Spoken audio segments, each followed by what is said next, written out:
So they felt very much that he personally was in charge of that movement, and it gave him an added confidence.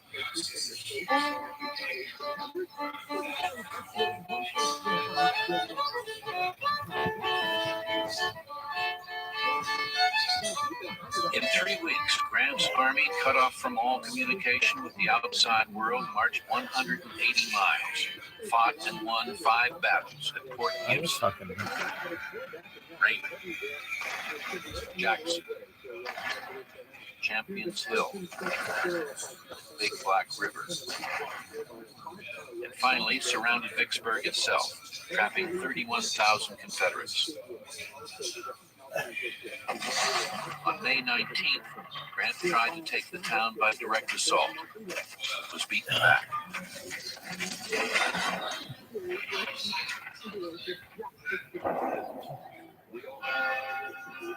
May 19th.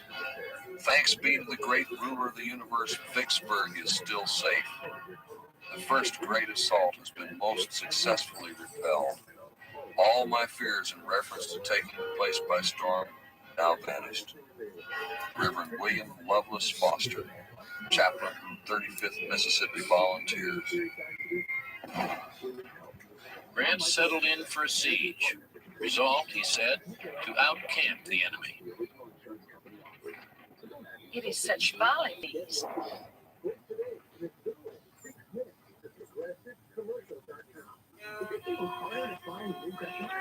On May 15th, Jefferson Davis summoned General Lee to Richmond. Something had to be done about Grant. Harrisburg and Philadelphia forced Grant north to defend Washington. With luck, Washington itself might fall. It might even force Lincoln to sue for peace and recognize the Confederacy. Davis agreed. Everything now hung on Vicksburg in the west and Pennsylvania in the east. Lee moved north. Someone said there should commercials. First, after distance gets better physically,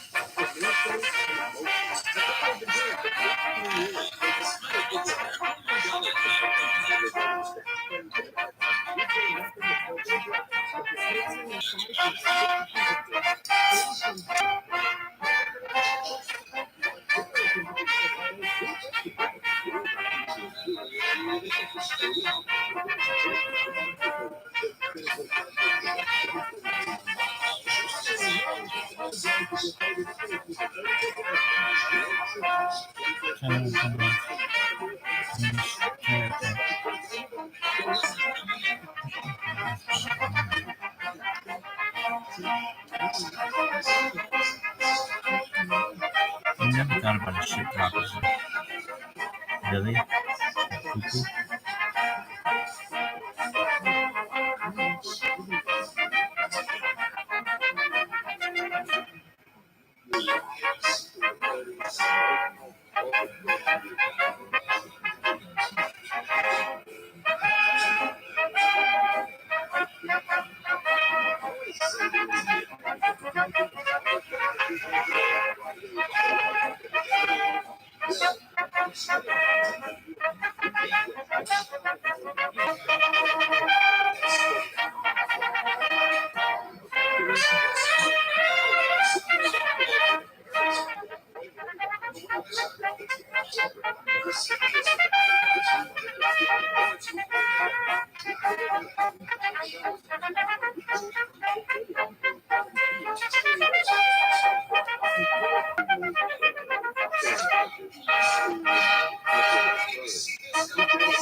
it's about rent control. one of my least favorite things. And I know it can be a politically charged who I vote for. I'm not going to talk about anything. There's too many political codes on this earth already. And so I'm going to stay out of the political sphere as much of my ability. And I want to say, too, red country should, of course, get on to the roof. There's a photograph I'm very fond of. It shows 3 Confederate soldiers who were captured at Gettysburg, and they are pulled in front of or alongside a snake rail fence. And you see exactly how the Confederate soldier was dressed. You see something in his attitude toward the camera that's revealing of his nature. And one of them has his arms like this, as if he's having his picture made, but he's determined to be the individual he is. And there's something about that picture that draws me strongly as an image of the and that is clearly a lot of money. A lot of people dedicating more and more of their take-home pay toward. More than once during the Civil War, newspapers reported a strange phenomenon. From only a few miles away, a battle sometimes made no sound, despite the flash and smoke of cannon, and the fact that more distant observers the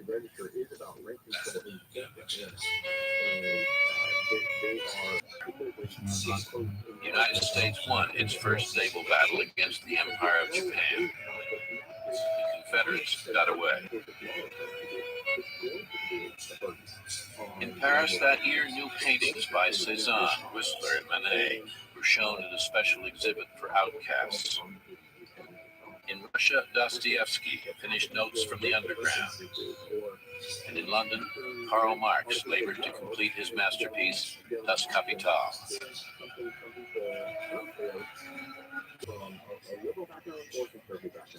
There was a rent control.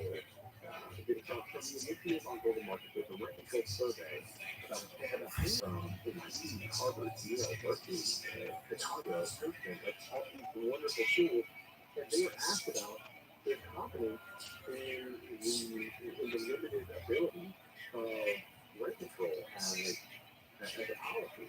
And somebody spoke to 90+%. Das Kapital is the most studied book of before 1950 of social sciences. For a wide population, and in fact, that often has negative outcomes. For the first 6 months of 1863, Robert E. Lee and Stonewall Jackson had carried out one of the most extraordinary military campaigns in history, smashing huge federal armies at Fredericksburg and Chancellorsville, winning the undying love of the South. But by late May, Confederate luck had changed. Jackson was dead. 1,000 miles to the west, Ulysses S. Grant's siege of the rebel stronghold at Vicksburg had gone on so long that Grant himself had taken to the bottle out of boredom. As June began, the Confederates inside the town somehow managed to hold on. Now to fields at Gettysburg, and struggled to put into words what was happening to his people.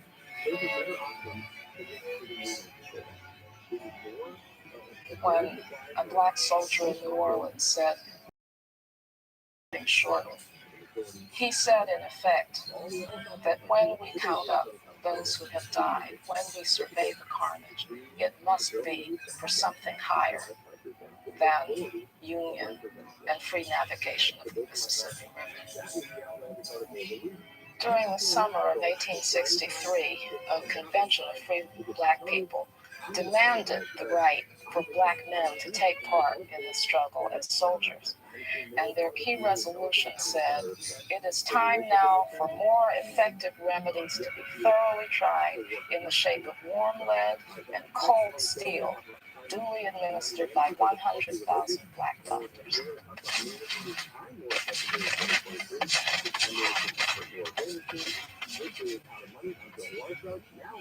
Early in the war, a fugitive slave named Alex Turner had made his way north and joined the 1st New Jersey Cavalry. In the spring of 1863, He guided his regiment back to his old plantation at Port Royal, Virginia, and killed his former overseer. When the war was over, he went to New England and found work as a logger. In 1883, his daughter Daisy was born.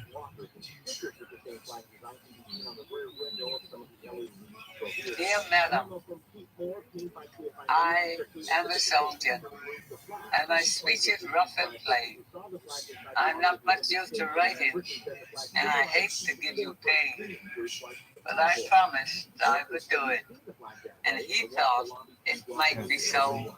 If it came from one that loved him, perhaps it would ease the blow. By this time, you must surely guess the truth I fain would hide, and you pardon me for rough soldier work while I tell you how he died.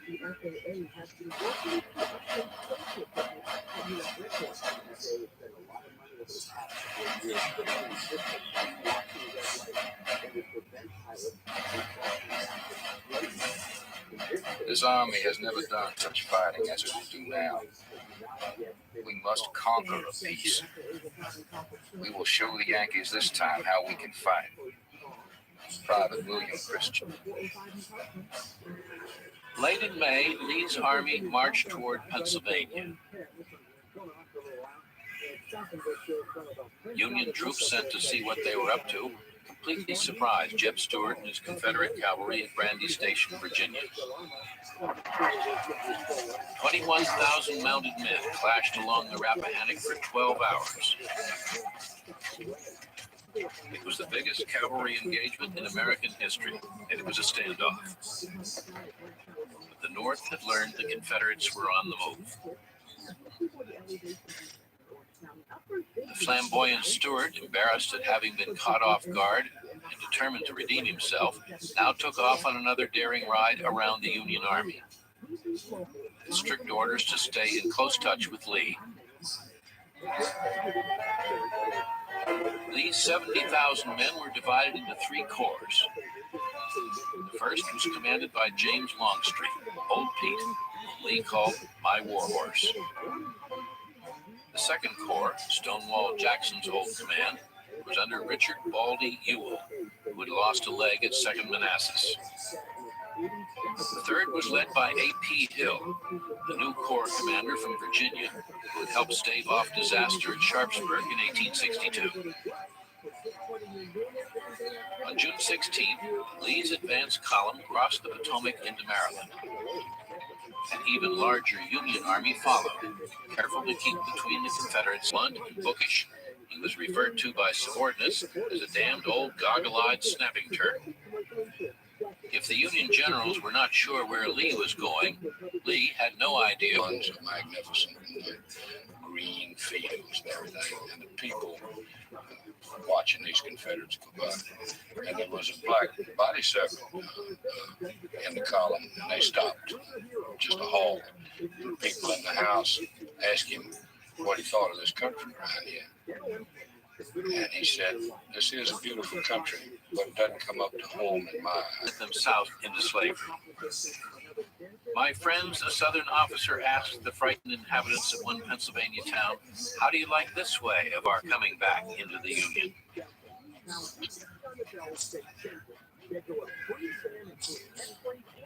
It was in the morrow's battle, fast rain, the shot and shell. I was standing close beside him, and I saw him when he fell. So I took him in my arms and laid him on the grass. It was going against orders, but they think, let it pass. At his side, but we didn't think it fatal till this morning that he died.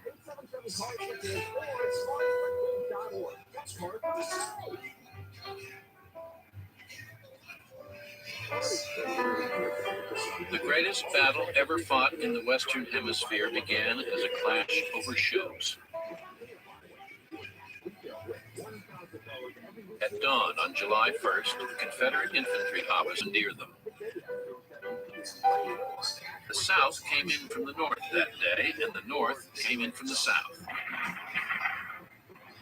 On the outskirts of town, the Confederates ran headlong into General John Buford's Union cavalry. While both sides sent couriers pounding off for reinforcements, Buford tried desperately to hold his ground. But the Confederates finally overwhelmed him and pushed the Union forces back toward town. My husband went to the garden and picked a mess of beans. On Gettysburg, Pennsylvania.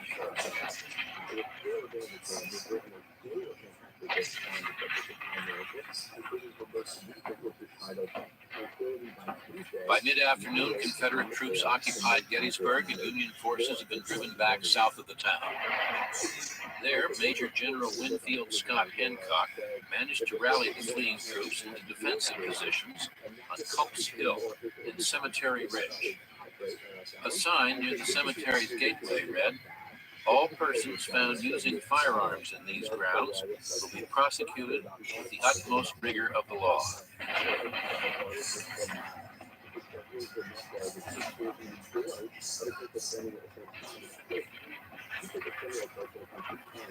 During the battle, the artist Alfred Woad sketched the action.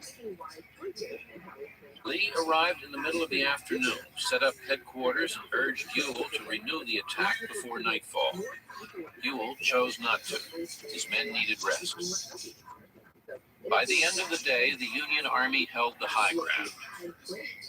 Rather than attacking headlong, Confederate General Longstreet wanted to swing around the Union position, take a stand between Meade's army and Washington, then let the Union attack. Without knowing the enemy's strength, Lee overruled Longstreet. "No," said Lee, "I'm going to whip them here, or they are going to whip me." He had always counted on Stuart and his cavalry for intelligence as to enemy positions and movements, and he was lacking that. He was groping around the landscape line, and people would come up to him in the field all through those days, and he said, "Can you tell me where Stuart is? Have you seen my cavalry?" Very strange thing for a commander to have to ask. So when Stuart arrived, all he had to show for all this was a couple of hundred wagons and mules and everything else. And he saw Lee standing there sternly looking at him arriving late. And he blew the thing by making his announcement at the start and said, "General, I brought you 200 brand new wagons." And Lee said, "General, they're an impediment to me now. I ask you to help me with these people." And it was Bring forward. I think little has been gained so far. Has our army been sufficiently reinforced? Very right. Compared to what was coming, the day had been a skirmish.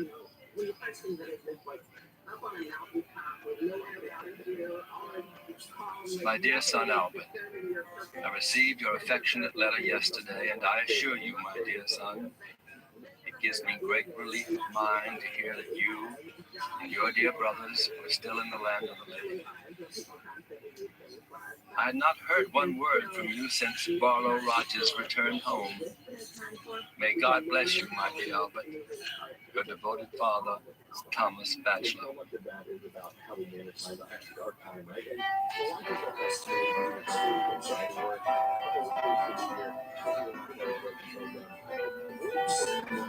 Through the night, the two armies continued to gather. After a 35-mile all-night march, Union General John Sedgwick arrived with his 6th Corps. By morning, 65,000 Confederates faced 85,000 Cemetery Hill. To the south, the Big and Little Round Tops. Lee wanted them taken. It took Longstreet all morning and most of the afternoon to shift 2 divisions into position for the assault on the Round Tops. wait a while, you see them tumbling back. As they swept forward, the 15th Alabama Regiment scrambled up Big Round Top. From there, well above the fighting, Colonel William C. Oates saw his chance. Little Round Top was completely undefended. From that position, Oates said, he could blow the whole Union Army apart. Within half an hour, I could convert Little Round Top into a Gibraltar that I could hold against 10 times the number of men I had. Meanwhile, Meade dispatched General G.K. Warren to the summit. He immediately saw the danger. Only a handful of signalmen held the hill. Oates' Confederates were moving down and around the Union left. Warren sent at once for reinforcements. 4 Union regiments raced up Little Round Top. In a moment, all was excitement. Every soldier seemed to understand the situation and to be inspired by its danger. Away we went, under the terrible artillery fire. Shells were exploding on every side. But our men appeared to be as cool and deliberate in their movement. In line now was Joshua Lawrence Chamberlain's 20th Maine. Oates' Alabamians were already moving between the 2 hills. Chamberlain's orders were to hold that ground at all costs. Imagine, if you can, 9 small companies of infantry, numbering perhaps 300 men, in the form of a right angle, on the extreme flank of an army of 80,000 men, put there to hold the key of the entire position against a force at least 10 times their number. Stand firm, you boys from Maine. For not once in a century are men permitted to bear such responsibilities for freedom and justice. But God and humanity as are now placed upon you. 360 Maine men now took cover behind boulders. They had less than 10 minutes to spare. At the last possible moment, Chamberlain sent his Company B across the hollow between the hills to bolster his left flank. Before they were in place, Oates' Confederates charged up the slope. The Maine men opened fire into the charging rebels. Oates' men staggered but regrouped and came at them again. The line had broken because of the timber of the first fire of the hidden Federals. A long line of us went down, 3 of us close together. There was a sharp electric pain in the lower part of the body, and then a sinking sensation to the earth, and falling, all things growing dark. The one and last ideas passing through the mind. The air seemed to be alive with lead. The lines at times were so near each other that the hostile gun barrels almost touched. The Southerners drove the Maine men in 2 by bullets. At times I saw around me more of the enemy than of my own men. Gaps, opening, swallowing, closing again. Squads of stalwart men would cut their way through us, disappearing, as if translated. In an hour and a half, a third of Chamberlain's men fell. Sounds of battle now increased behind the 20th Maine. Chamberlain assumed Little Round Top was being surrounded. Our ammunition is nearly all gone, and we are using the cartridges from the boxes of our wounded comrades. A critical moment has arrived, and we can remain as we are no longer. We must advance or retreat.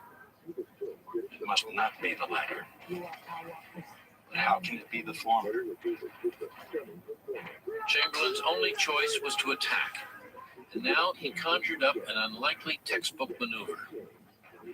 With his men almost out of ammunition, he ordered them to fix bayonets.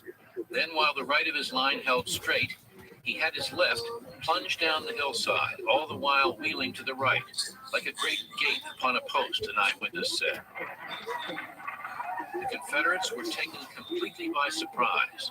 Those in the front ranks dropped their weapons. Those behind turned and ran. The other. The Confederates had gone only a few paces when from their left came a second horrifying surprise. Chamberlain's missing Company B, which had found protection behind a stone wall, now rose and fired. While one man was shot in the face, his right-hand comrade was shot in the side or back. Some were struck simultaneously from 2 or 3 balls from different directions. Colonel William C. Oates. Oates' men wavered, broke, and ran for their lives.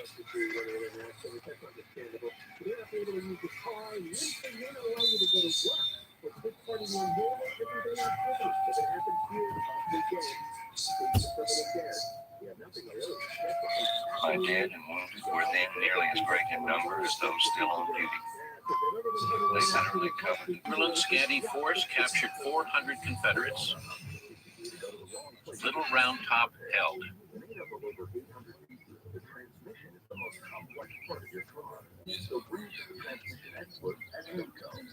The regiment we fought and captured was a 15th Alabama. They said they never were whipped before, never wanted to meet the 20th of Maine again. Corporal William T. Livermore. On the slopes of Little Round Top, farmers from Talladega, Alabama had fought fishermen from Presque Isle, Maine. The two towns were each 650 miles from Gettysburg, which lay almost exactly on a direct line between them. Throughout the day's fighting, Colonel A.S. Fremantle, a British observer traveling with Lee, was surprised to hear the sound of a Confederate band playing polkas and waltzes amidst the hissing and bursting of the shells.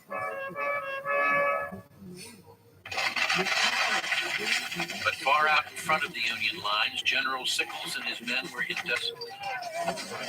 Confederate shells tore branches from the peach trees and bounded among the men.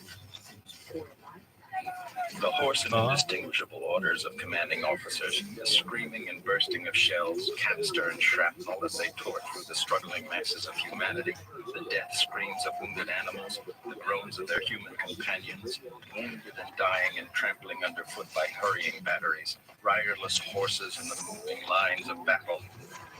A perfect hell on earth, never perhaps to be equaled.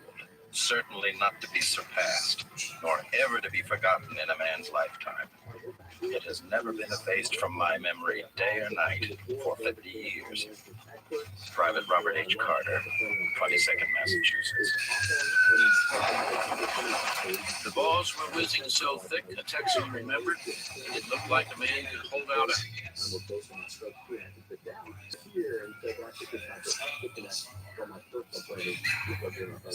General Sickles, when he received the wound by which he lost his leg. A terrific explosion seemed to shake the very earth, instantly followed by another. I noticed that his pants and drawers at the knee were torn clear off to the leg, which was swinging loose. He was carried from the field, coolly smoking a cigar. Sickles' men counterattacked, fell back, held, pushed the Confederates back, then retreated again through places still remembered for the ferocity of the fighting that happened there. The wheat field, the slaughter pen, Devil's Den, the Valley of Death. Finally, the fighting subsided. Of the 262 in one Minnesota regiment, only 47 survived unhurt. Their casualties. Company F of the 6th North Carolina lost 100%.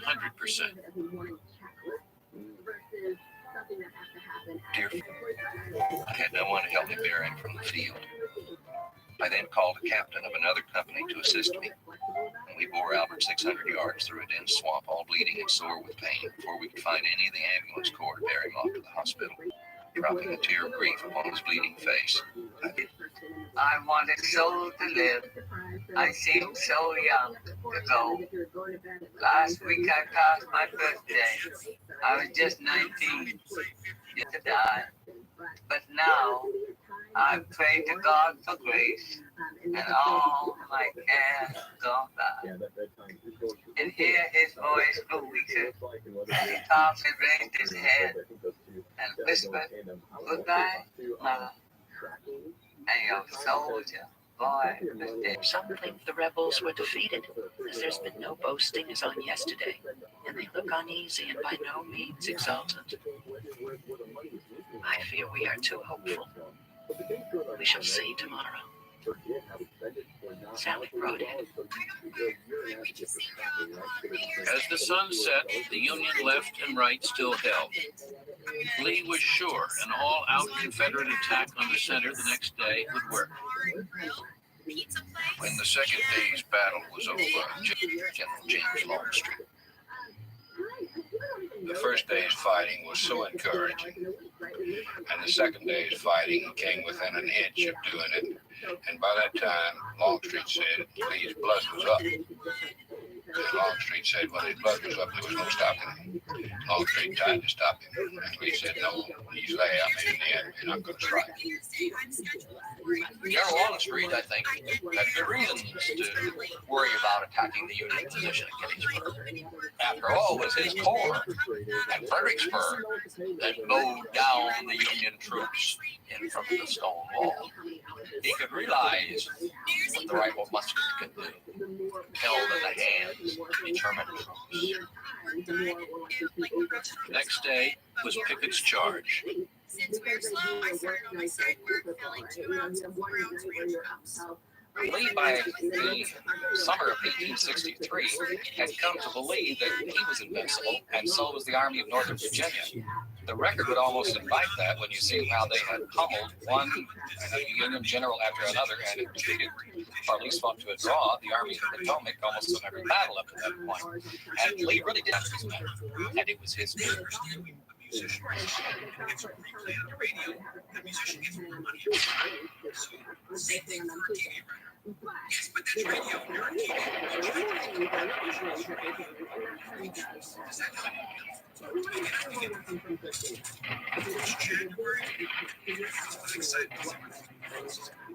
third day began badly for Lee. Ewell's men were driven back from Culp's Hill. Jeb Stuart was supposed to get behind the Federals and attack them from the rear. But Union cavalry stopped and held him, thanks in part to a series of reckless charges led by 23-year-old General George Armstrong Custer.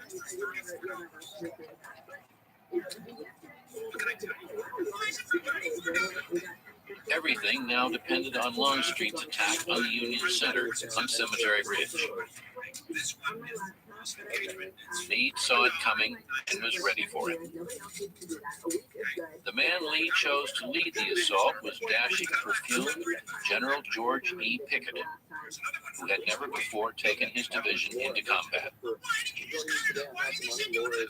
It was an incredible mistake, and a scarcely trained soldier who didn't know it was a mistake at the time it was done. Except Pickett himself was very happy at the chance of glory.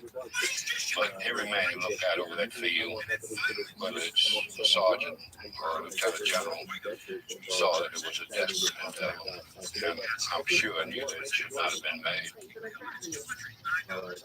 Pickett's men filed into the woods west of the Emmetsburg Road and waited in the stifling heat. To relieve the tension, some of the men pelted each other with green apples. They knew what they were going to do, but they had to wait. And while they were waiting, formed and ready to move out, they were in defilade among brush and things. And a rabbit jumped out of the bushes and took off real good. And one of the soldiers looked after him and hollered, "Run, old hare. If I was old hare, I'd run too." It wasn't all foul. Exactly at 1 o'clock, a giant artillery barrage intended to soften up the Union defenses before the attack began with a deafening explosion.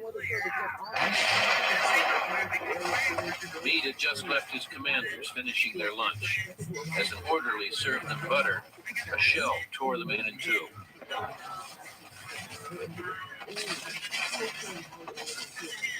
The storm broke upon us so suddenly that numbers of soldiers and officers who leaped from their tents or lazy siestas on the grass were stricken in their rising with mortal wounds and died, some with cigars clamped between their teeth, some with pieces of food in their fingers. The flying iron and pieces of stone struck some men down in every direction. About 30 men of our brigade were killed or wounded. Elijah Hunt Rhodes. To keep up his men's courage, General Winfield Scott Hancock rode up and down the line without flinching at the screaming shells. The brigadier urged him to take cover. Hancock refused. "There are times," he answered, "when a corps commander's life does not count." Union artillery began to fire back. We sat and heard in silence. What other expression had we that was not being through such an awful universe of battle? All in the rear of the crest for 1,000 yards was the field of the shell's blind fury. Ambulances passing down the Tarrytown Road with wounded guns struck. The hospitals were riddled from Casco. Suddenly, the Union guns fell silent. To conserve ammunition for the attack Meade was sure was coming, and to lure the enemy out into the open fields. It worked. At about 2 o'clock, Pickett asked if his men should go forward. Longstreet, convinced the charge was folly, unable to bring himself to speak, only nodded. If you stop to think about it, it would have been much harder not to go than to go. It would have taken a great deal of courage to say, Marsh Robin, I ain't going. Nobody's got that much courage. Now Pickett gave the order. Up, men, and to your posts. Don't forget today that you are from Old Virginia. At 3 o'clock, 3 divisions, 13,000 men, started out of the woods toward the stone wall, a mile and a half away, at a brisk, steady pace, covering about 100 yards a minute. They were silent as they marched, forbidden this time to fire, or even to give the rebel yell, until they were on top of the enemy.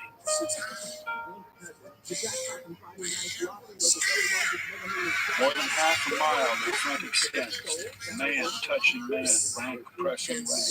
The red flags wave, their horsemen gallop up and down. The arms of 13,000 men barrel, bayonet, gleam in the sun. A sloping forest of flashing steel. Right on they move, as with one soul. None on that crest now need be told.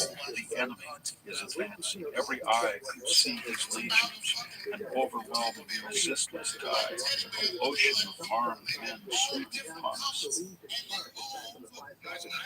All was orderly and still upon our crest. No noise and no confusion. General Gibbon rode down the lines cool and calm, and in an unimpassioned voice, he said to the men, "Do not hurry, men, and fire too fast. Let them come up close before you fire, and then aim slow." It was, a Union colonel recalled, the most beautiful thing I ever saw. Suddenly, the Union artillery on Cemetery Ridge and Little Round Top opened fire, and a great moan went up from the Confederate line. We could not help hitting them at every shot, the Confederate officer recalled. As many as 10 men at a time were destroyed by a single bursting shell.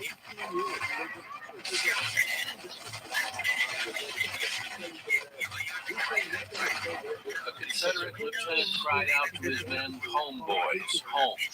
Remember, home is over beyond those hills." The waiting Union troops began chanting, "Fredericksburg, Fredericksburg, Fredericksburg."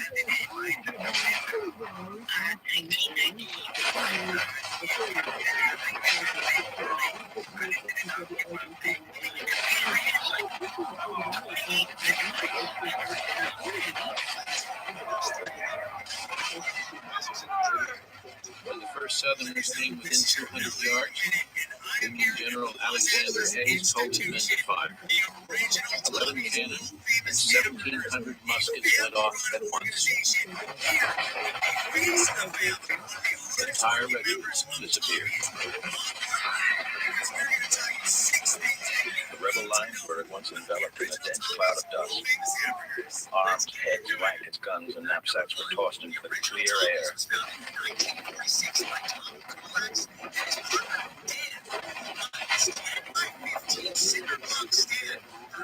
Still, the Confederates came on.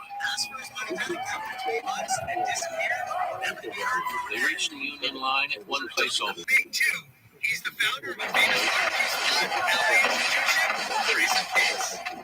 Seconds are centuries, minutes, ages.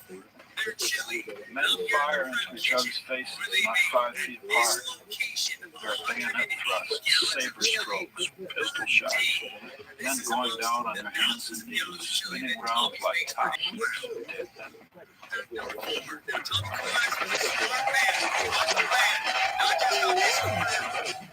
Foot to foot, body to body, and man to man, they struggled and pushed and strived and killed. The mass of wounded and heaps of dead tangled their feet. And underneath the trampling mass, wounded men who could no longer stand. All waving his hat on his sword, and seized a Union battery before he was shot down.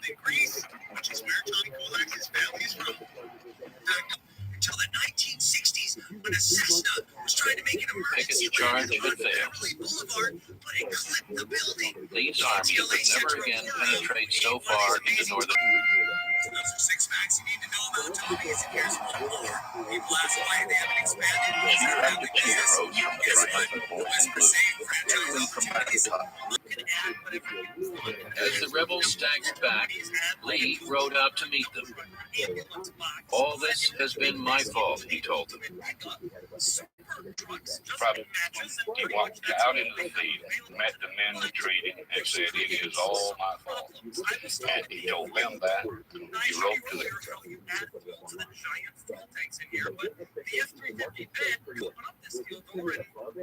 I went to Jefferson Davis and said it was all my fault. I asked more than it should have been asked of him. Pickett was horrified. Pickett never forgave Lee.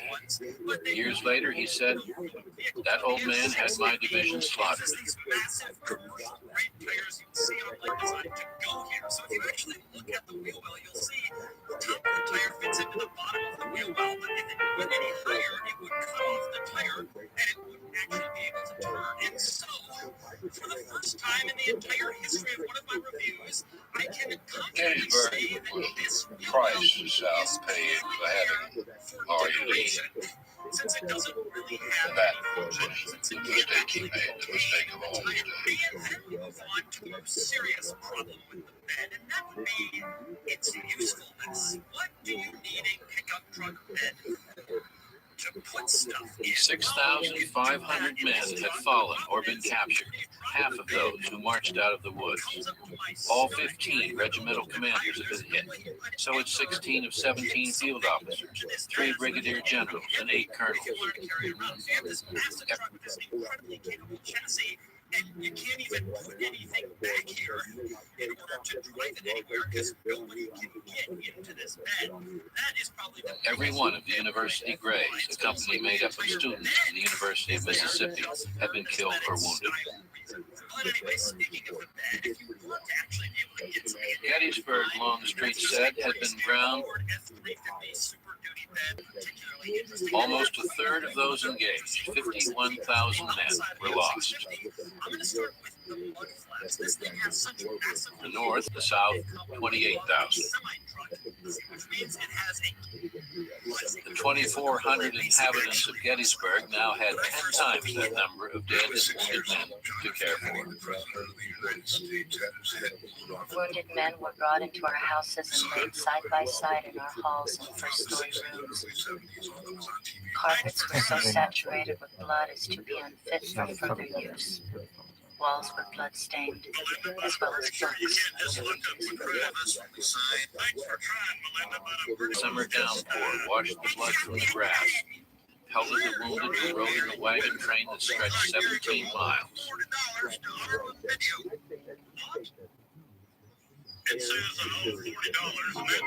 July 4th was never the nation's birthday celebrated in such a way before.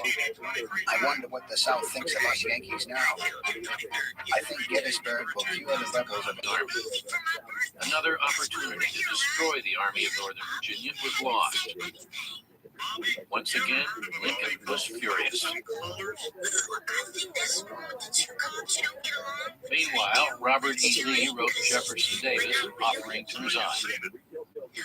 Dear President Davis, I cannot even accomplish what I myself desire. How can I fill the expectations of others? I generally feel like a growing failure in my bodily strength. The offer was not accepted. Now, where's the ass on this thing?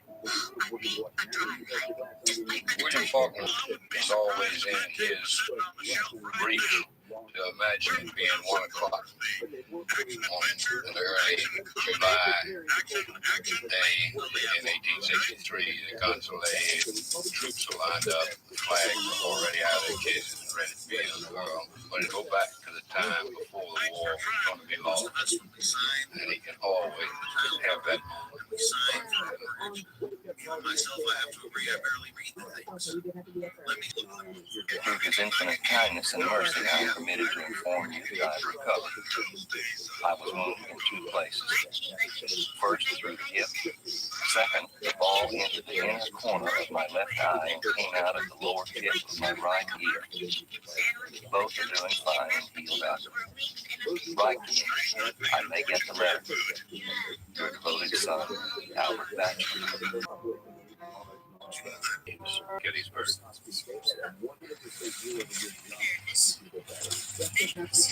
Sorry about this guy who decided he was going to do a test and eat at McDonald's 3 times a day. And every time they said you were supersize it, he had to say yes and he had to eat it. Let's just say at the end of the movie, it didn't go well. The streets grew quiet when news of Gettysburg reached Clarksville, Tennessee. 14th Tennessee Regiment had left town 2 years before with 960 men. The Battle of Gettysburg began. Only 365 remained. By the end of the first day, there were 60 men left.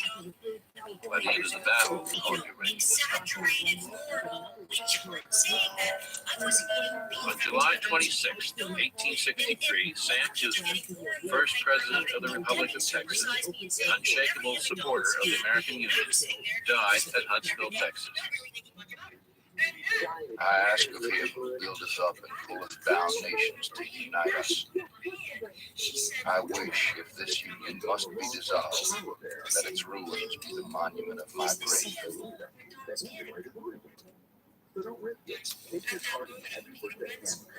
I carved another headphone, as skillful as I did right through your hair.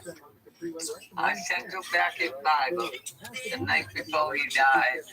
I turned its leaves together and read it by his side. It had a hole upon the side, just where the ball went through. So now I've done his bidding. There's nothing more to tell, but I shall always mourn with you, that boy we love so well.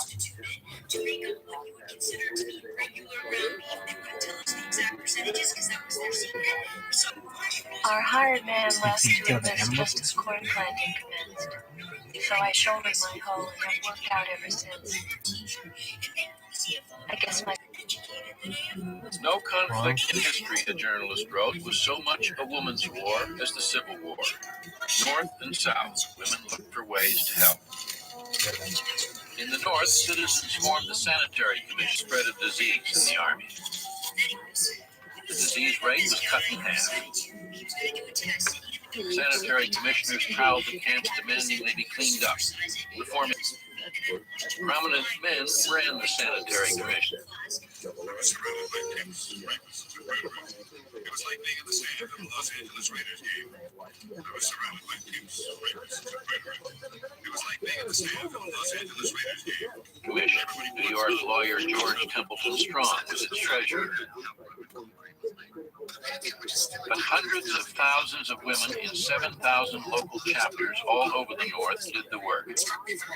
Sewing, knitting, baking, wrapping bandages, raising funds.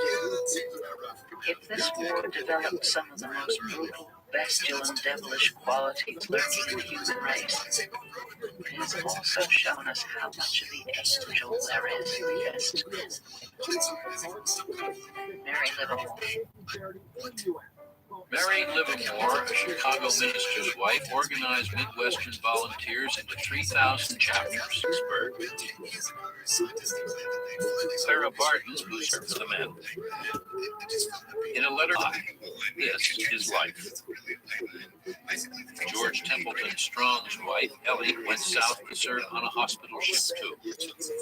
Ellie's tact they said she was in charge at once, and coerced all his official dignity into hearty, grateful cooperation in the care of his cargo of 500 cases, mostly bad ones. I've never given her credit for tithe of the enterprise.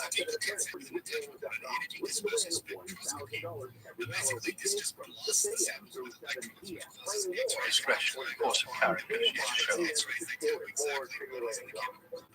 showed. It's pretty cool stuff. I've used something very similar called X-ray fluorescent foam, which does the same thing as a variation. Anyway, back to the big we had no sanitary basically, the experiment showed that the particular line reaction transmission in the South. We were too poor. We had no line of British and populous cities closely connected by rail. With us, every house was a hospital. Southern women worked as nurses too, despite criticism that it was unladylike for them to care for ruffians. In her private hospital, kept all but 73 of them alive, a record unmatched by any other Civil War hospital, North or South.